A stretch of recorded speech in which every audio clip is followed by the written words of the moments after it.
Dad, I really miss you. ಇದು 5 ವರ್ಷ ಹೇಗೋಯ್ತು ಅಂತಲೇ ಗೊತ್ತಿಲ್ಲ. And it's tough for me living without you. ಅಷ್ಟೇ ಹೇಳ್ಬೋದು. ಯಾಕಂದರೆ ನೀವಿದ್ದಾಗನೇ ಬೇರೆ ಇತ್ತು ನಮ್ಮ ಲೈಫು, ಇವಾಗನೇ ಬೇರೆ. Okay, that is fine. We can build our life, but that strength, ಅದು ಫೇಸ್ ಮಾಡೋದಾಗಲಿ ಏನೇ ಆಗಲಿ, ನೀವಿದ್ದೀರ ಅನ್ನೋದೊಂದು ಧೈರ್ಯ, ನೀವಿದ್ದೀರ ಅನ್ನೋ ಭಯ, ಅದು ಒಂದು ಬೇರೆ ಮಟ್ಟಿಗೆ ನಮ್ಮನ್ನ ಎತ್ಕೊಂಡು ಹೋಗ್ತಿತ್ತು. ಬಟ್ ಸಡನ್ಲಿ ನೀವು ನಮ್ಮನ್ನ ಇಷ್ಟು ಬೇಗ ಬಿಟ್ಟೋಗಿದ್ದು,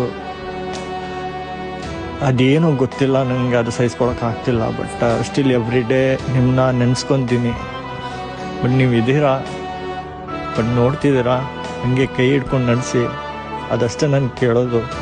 ಬಟ್ ಮುಂದಿನ ಜನ್ಮ 7 ಜನ್ಮ ಸಿಕ್ಕರೂ ನಾನು ನಿಮ್ಮ ಮಗನೇ ಆಗೋಕ್ಕೆ ಇಷ್ಟಪಡ್ತೀನಿ. ಬಿಕಾಸ್ ಈ ಜನ್ಮದಲ್ಲೂ ನಿಮ್ಮ ಸಲುವಾಗಿ ನಾನು ಏನು ಮಾಡೋಕ್ಕಾಗಿಲ್ಲ. Because of age, because of ನಾನು ಹಾದಿ ಬಿಟ್ಟಿರೋದು, ಏನೇನೆಲ್ಲ ಆಗಿದೆ. ಬಟ್ ಅದಕ್ಕೆಲ್ಲ ನಾನು ಸಾರಿ ಕೇಳೋಕ್ಕೆ ಇಷ್ಟಪಡ್ತೀನಿ. ಬಟ್ ನೀವು ಇರುವಾಗ ಇದೇನು ಹೇಳೋಕ್ಕಾಗಿಲ್ಲ, ಪ್ರೀತಿ ತೋರ್ಸೋಕ್ಕಾಗಿಲ್ಲ, ನೀವು ಅಂದ್ಕೊಂಡಿದ್ದು ಮಾಡೋಕ್ಕಾಗಿಲ್ಲ. ಬಟ್ ನೆಕ್ಸ್ಟ್ ಜನ್ಮ ಅನ್ನೋದು ಇದ್ದರೆ ಪಕ್ಕಾ definitely I will do. And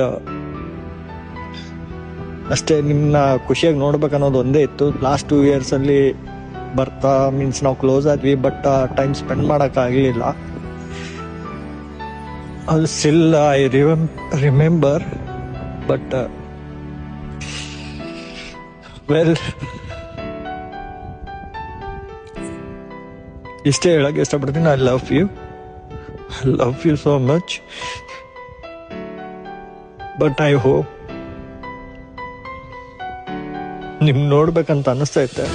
but ನೀವು ಹಂಗೇನಾರ ಆದರೆ ದೇವರಲ್ಲಿ ನಂಗೆ ಕೇಳ್ಕೊಳ್ಳೋದು ಇಷ್ಟ, ಅದು ಆಗಲ್ಲ. But still